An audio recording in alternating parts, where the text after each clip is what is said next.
Do you live in the US and want fast, fresh and tasty meals without the hassle of shopping or all that hard work preparation? Well, don't you worry, as a lazy man, I've got you covered. Try America's #1 meal kit service, HelloFresh, and get yourself fresh, pre-portioned ingredients delivered direct to your door. So why not eat well, stay healthy, and avoid the cost of regular takeout by trying HelloFresh? Just click the link in the description below for a special limited time discount and free shipping as well. Enjoy. Well, it's been an interesting summer here in the head coach, and yes, we're still here at Crystal Palace. We were immediately rebuffed without interviews for 3 or 4 big European giant jobs, and now we've got to rely on Dougie Freedman, and so far, he's not done a bad job at all.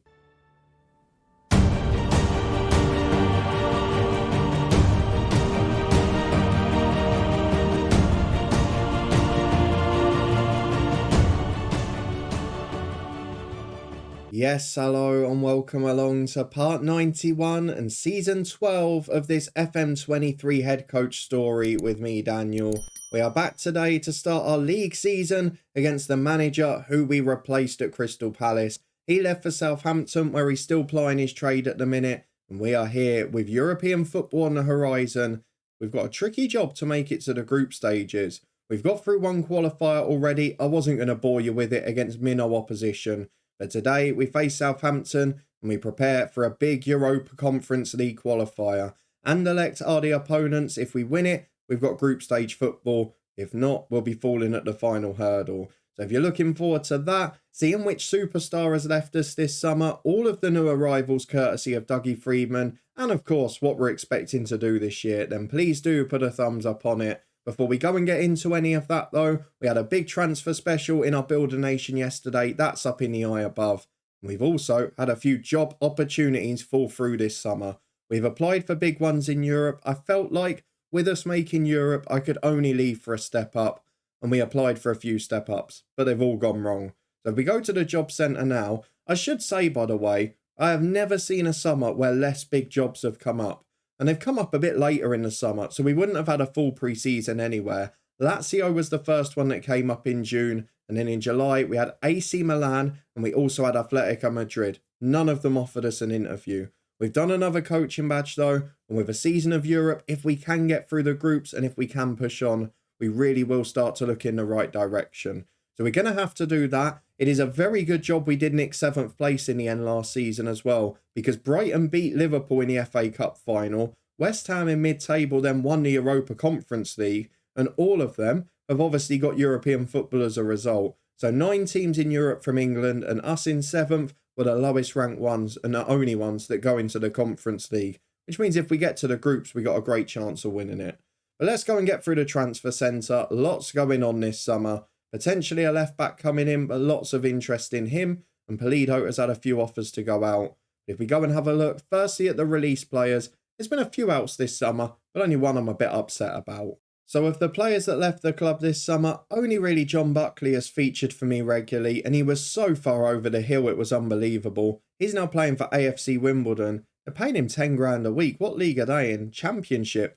He is not a championship footballer. That's a very strange signing. Atac Mert was the other one that may be familiar. Bit of a shame, he never really lived up to his hype, but he's got interest from the Championship and the MLS, so I'm sure he'll go on to have a decent career. Joe Williams was another one on the fringes of the squad, but never really quite made it. So they're the players that were released. What about the players who left through choice? Well, we go back to the end of last season. The first one was a big one, if we're being honest. A couple of youngsters went out, and then George Rodriguez to West Ham United, who of course have got European football for the reasons we mentioned a moment ago. And they offer big money. It was 35 odd million. He's a great player, but he's been offered a massive contract by West Ham. It's a 500% profit for the club. He couldn't turn it down, I understand. And there is a sell-on clause in there as well. We've just had a replacement in, and it means basically we've had a replacement at left back, so we can move over to the right Eric Nelson from last year. He's a wonder kid. He'll be the next on the conveyor belt. And I've got to say, Dougie's bringing the average age down, despite losing a few younger players. Gruznov, who we sold last year, moved on as well, so we got a bit of money out of that. And we actually ended up with a pretty good transfer kitty. Some of it has not yet been spent. You can see Dougie's been pretty reserved this season with the money going out. But going back to the end of last season, Joey Keating, another one who featured a bit for the first team, he went to Charlton for a couple of million. But going back onto this year, there's been a lot more outs and a lot of fringe players going for good money. So Florin Mitran was the first. He went to Stade de Reims for 16 million quid. The change of shape didn't really work for him. We obviously have moved on now. We've got Spasov, the wonder kid. We've got Jimmy Campbell behind him. And there wasn't really a place in the team for him. So he's a good player. He did really well for us when he played on the left of that midfield four. He's not the long-term solution. So I'm happy for Dougie to sell him. Going further down, we got 6 million for Alvin Malake. Bit of a loss on him. Bit of a shame, really. But at 24, was never going to make it. So Besiktas have signed him. Yankuto went on a free. Albert Grombach went on a free. We knew both of those already. Graham Hollis has gone to Sunderland for just over 4 million. Again, a profit for the club, but he was never really a contributor for us first team level. Sam Fawns went for 10 million to Asteras Tripolis. Bit of a shame. I would have played him in Europe a little, had him involved in the squad. But Dougie seemed intent on signing lots of deep line playmakers this summer, so probably makes sense as to why he sold him. But Sam Fawns, another one of the academy moving on. I'm a little bit upset Dean Parker was loaned out again because he's starting to look like he could really make it now. But if we're being honest, in this current shape, he's not quite ready to make it. So League One football will probably be good for him. And then going further down, the only other two of first team level going out are Anime Keita, who's gone on loan to Fulham. Decent midfielder, but again, behind the ones that he signed. And then Nikola Zalewski, 4.5 million quid. He's moved on to Sampdoria. Again, just fallen behind the other two. And we've got a left back now. A.D. Swanson did play in the last European games, but he moves to St Mirren on loan as well. They're already out of Europe at the qualifying stage. So those are the ones moving on. And the ones coming in have all got something in common. And it's not expected. They're all pretty young. Now, the main reason for that is the experienced players he've gone for have generally rejected us or moved for other options. So they're prioritising money and we're not the top option on that front. However, the ones that have come in, despite some of the positions not making sense, I'm really happy with. The first thing to note is that Dougie seems obsessed with a holding midfielder, because the first signing, Ruben Aldav, definitely is one of those. 7.5 million from Sociedad. He's an okay player. Not the best defensively, got no physical presence really, but he is a good playmaker. So we're going to play him in that midfield too. He'll be a deep line playmaker option. He's got quality. He tries those killer passes. And he tries to dictate the game. So, as a former Spanish under-21 international, he's definitely a good footballer. Thursday night football could be great for him. He did play in both of the qualifiers so far, and hopefully he'll play a few games for us at first team level too. On to the 5 this year, and we start with 2 free agents. I'm not complaining about either. Sean Jones comes in from Liverpool. He is 20 years of age, a Welsh under-21 international. We've seen in the other save this year, so much talent coming out of Wales. 1.5-star ability, 4-star potential. Again, a good little playmaker, a great option for Europe. And I don't mind these sorts of signings this year because where we're going into the Conference League and hopefully the groups, we're going to need players of that ilk. We're going to need players who can step in, just give our backup players half an hour's rest so they're then fit for the Sunday on the bench. And Sean Jones is one that will allow us to do that. The other one is much better though. Dan Tare comes in from Manchester United. He's a 3-star ability centre-half who can cover right-back and the holding role. Probably our second best centre-half at the club and going to be a regular starter. He's got 11 under-21 caps for England. He's got loads of Premier League and Championship appearances under his belt.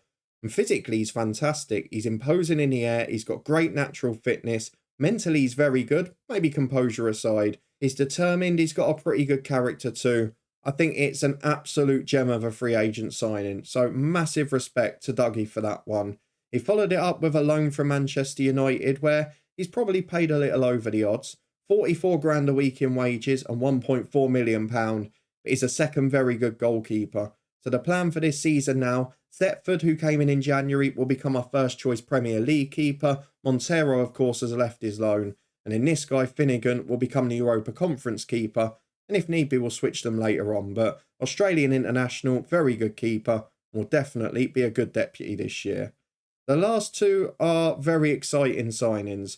The first one, because it solves our problem at fullback. Tyrick Mitchell is declining quickly. Kerim's gone back from his loan. And we've obviously sold Rodriguez. So we had Eric Nelson, who came in January. He was covering left back, but will now move over to the right. And Moshe Luzon, for 2.3 million from Leipzig, going to rise to 3.5, will become our first choice left back. At 24, he's an Israeli international, solid physically, very good mentally, and I love the fact that he's got great positioning. Good in a tackle, not the best going forward. But as we've seen throughout the years, we've got so much with the wingers going forward that we don't really need it as much with these guys. So I'm very happy to have him at the club. He's played in Germany, he's played in Spain, he's played in Israel. He has got experience in various leagues, and I'm sure he'll do a really good job for us. But he's not as exciting as the final one. I doubt we're going to be here in the long term to benefit from this. But going back to what I said about Jones, what a player to have for this season in Europe. Kevin Pucarino comes in from Benfica for 3.5 million. He is 18. He should become homegrown at the club. He has 2-star ability, 5-star potential. Can play up front, where he's a brilliant finisher. Can play centre midfield, can play right wing, can play the holding role. He is a gem. 2-footed, great personality, comes deep to get the ball.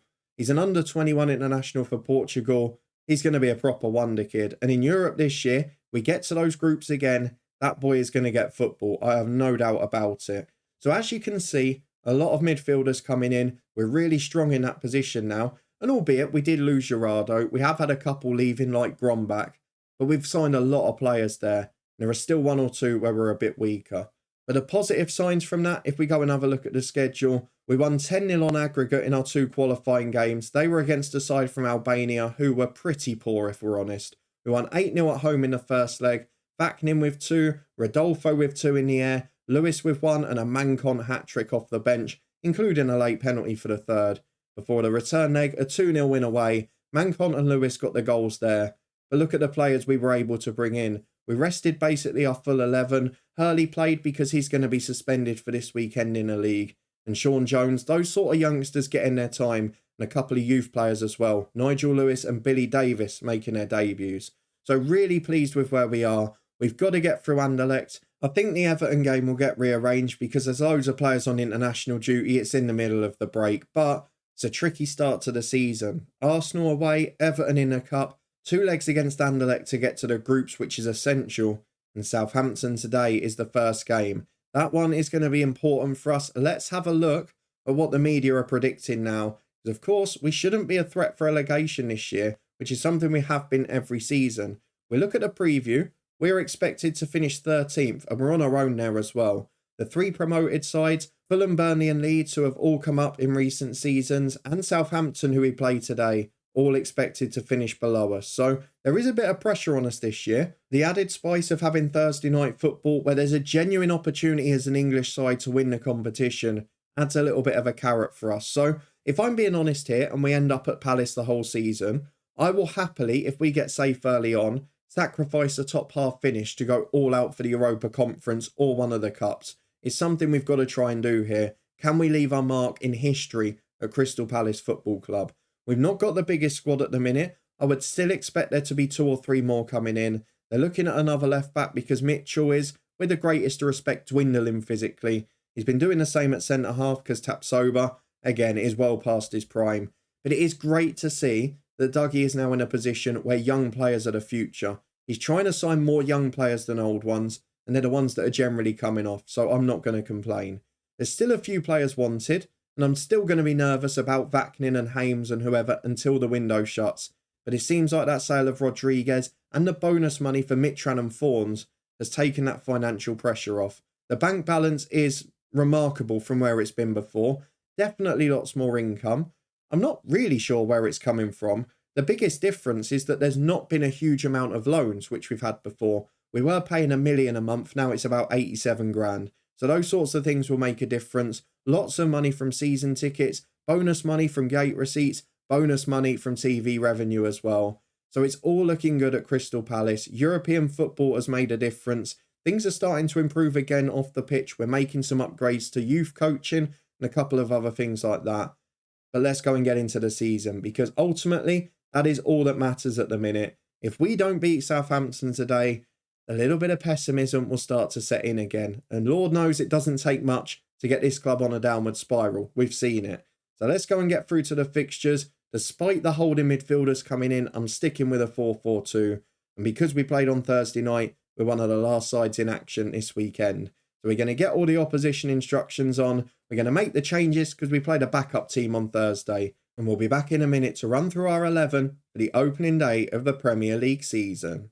Here we go then, and first things first, you will not be surprised to know there is no change in tactical approach because it worked brilliantly last year. We've still got the same 4 attackers, we've still got the same wingers, we've got to take advantage. What we have done though is tweak the 2 roles in central midfield. We've just swapped them round. Ward is a natural left footer and I want him to be able to benefit. All of the playmakers bar Young Jones are right footers and I want them to be at their best as well. So I'm hoping that will help overall. If it doesn't and it harms the team, we'll switch them back. But the rest of the team, well, it sees 3 debutants as such, or new faces, but only one's an official debutant. 2 are official Premier League debutants. But of course, Setford in goal only played 1 game away at City last year. So that means that he is in goal. Nelson switches to right back, which will now be his regular position. He succeeds Rodriguez there. Luzon, the new man, comes in on the left. He's the only official debutant today. Ter is alongside Rodolfo in a new centre-half partnership. Rodolfo really developing well, signed a big new contract, but with a lower release clause than previously. Spasov and Haynes, the wingers, so much rests on them this year. Rothwell and Ward in the middle. Hurley is suspended, so he doesn't make the squad. That's the reason I've gone for those 2. And then Ribeiro and Vaknin will start the season up front. But Mancon, as we saw towards the back end of last year, he's really starting to settle now. Chris Lewis is becoming a superstar.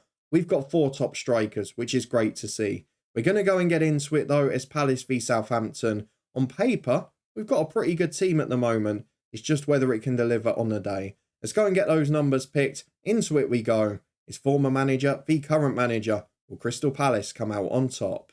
Well, here are the teams, and of course, as we reach the 12-year point, there are less and less familiar names, albeit Southampton have still got a couple, but a lot of youngsters just coming through as well. Let's get through the dressing room and into the first half. We've of course got the benefit if we can get to the group stages on Thursday, a bit like the qualifier we've had already. It's going to keep our morale up because even if we're losing league games, we're going to be winning games in that competition and it will allow the confidence to stay level. So I'm hoping that will have an effect in the first half here. We're not having a lot of the ball. I think it's going to take a little while because there are a few new signings in. There are a few players moving roles or positions. But here we come on the front foot for the first time. Spasov wins the header for Ribeiro. And he's straight at the goalkeeper running. It is nice as well to have proper attacking game changers. To have Jimmy Campbell, who was one of the best young players in the league at the start of last year. To have 2 quality strikers there as well. To have a couple of experienced defenders if we're winning a game by a goal. We have got options now. I like a couple more in the squad. I like a few more players in. But for now, things are looking good. Though Luzon, the debutant, has made a mistake. Forced wide is the centre-half here. Malcolm gets it back to Nasi Univar. It's a good turn from the left winger. And it's a great save from Charlie Setford. Only got 1 game because we were flying last year. I had to leave Montero in. But I still feel he's a good goalkeeper. He's probably an upgrade on paper. And at the moment, he started really well. Big save to tip it round for a corner. And then the thing I was worried about, only being 6 foot, not the biggest jumper, doesn't matter. Comes and claims the corner. Distributes well as well. Ribeiro finds Spasov to Vaknin. Rothwell to Vaknin. 1-on-1. Great save running. The 2 goalkeepers are having a blinder so far. Both pulled off a big save from the opposition strikers. And we've got a corner now with Spasov. Rodolfo's at the back post. Tears a big man as well. Rodolfo wins the header though. And just as he did in that first qualifier, he pounces to make it 1-0. It's a big header from the Brazilian youngster. And although we'll probably lose him for his release clause soon, we'll make the most of this while we've got him. 1-0 to Palace. It's been a good performance, but I'm not entirely confident yet. We could probably do with a second. Well, half-time, it was a quiet finish to the half and it stays 1-0 to Crystal Palace. And at the moment, Southampton aren't causing a massive threat, but we always know with 1 goal, particularly given our defensive record last year, it could be worrying. As Spasov puts the corner in, not anymore. That man is absolutely on fire. Rodolfo up at the back post. He's turning into a superstar in both boxes. He's getting better and more solid at the back. He's now the leader of that defence with a new partner. And he's a big goal-scoring threat up top. If we can get our strikers scoring now, it'd be brilliant. It was a surprise to see Mancon outscore the front 2 in the first leg of the qualifier. Ter makes a mistake. It's nearly 2-1. It's just wide of the post. For Vaknin, we need him to have another big year. If he does and Rodolfo stays, could be a very good season. As Lima plays the ball forward for Southampton, who, make no mistake, they've been in this game. plays a short ball back to his keeper. Rernin commits forward into midfield. Vuskovic over the top. We're caught out a little there. Nelson defends it. It's not a good one. And it's cut back well to the edge of the box. Unavar puts it in the top corner. Very good outside the box finish. And to be fair, the best goal of the game. And they've maybe looked better from open play. But because we've had such a threat from set pieces, it's not really mattered. 25 to go. Vaknin struggling. And nobody is safe this year. He comes off for Chris Lewis. Ribeiro will switch sides. And I'm going to leave the rest for a little while. The fullbacks haven't been great. They've struggled a little bit today. Southampton, to be fair, are leaving their men up as Rodolfo nearly gets his hat-trick there. It's going to take a little while for the fullbacks. Nelson spent most of his time here playing on the other side. Luzon's been here, 3-4 days? Doesn't know the language. It's going to be a little bit time-consuming. And look, we're getting caught in behind there. They get to the byline with Malcolm. Cut back again. They're looking for options. It's cleared by Nelson. We're clinging on at the minute. Lewis brings it away. We could do with a goal on the break. Releases Ribeiro. Good challenge for Fuente. Southampton get away with it. No break in play though. I want to make a change here, but the highlights aren't stopping. And you all know my superstition. It's long up towards Ter, who heads away. Rothwell brings it down for Rodolfo and Luzon. Into Ward. Good ball for Lewis. He's 1-on-1. Is he onside? Lays it to Ribeiro unselfishly. That is a really good bit of play. Could have gone for the goal himself, but he saw his man with an open goal. And surely now that wraps up this match. Few tired legs, of course. Got to get used to playing twice a week. So let's go and make the changes. The fullbacks will go to defensive duties. No need for them to contribute now going forward. We're going to take off. Hames and Spasov are really struggling. I might even have to bring Pucarino on, because he can play on that right-hand side. So can Aldarv, but he's not really a natural winger. He might just have to do a job for now, though. So I'm going to bring on Jimmy Campbell, Aldarv for his Premier League debut, and Ribeiro off for Mancon. If we get to the 90th minute and we're still all right, I'll bring on Pucarino for his debut as well. He can get a game for Rothwell, but I want to make sure it's seen out first, because Rothwell is that experience. Ward is struggling physically, but I don't want him as the ball winner. So Rothwell off in the 88th minute. Pucarino, another proper debutant for the club. He wasn't here in time to register for the qualifiers. And with our first game of the season almost over, Southampton are chasing a consolation. But surely we've got the 3 points. It looks like the defensive frailties are still there. Ter's had an absolute stinker at the back. His rating's great, but he's made a couple of big errors. He's got away with them though. No goal again, it stays 3-1. And with 30 seconds to go, it is Crystal Palace who are going to win. Through to the next round in Europe. First win in the Premier League. And closer to safety again as Campbell flicks on for Lewis. Mancon's in. Is he onside? It doesn't matter. It's a good bit of goalkeeping from Rernin.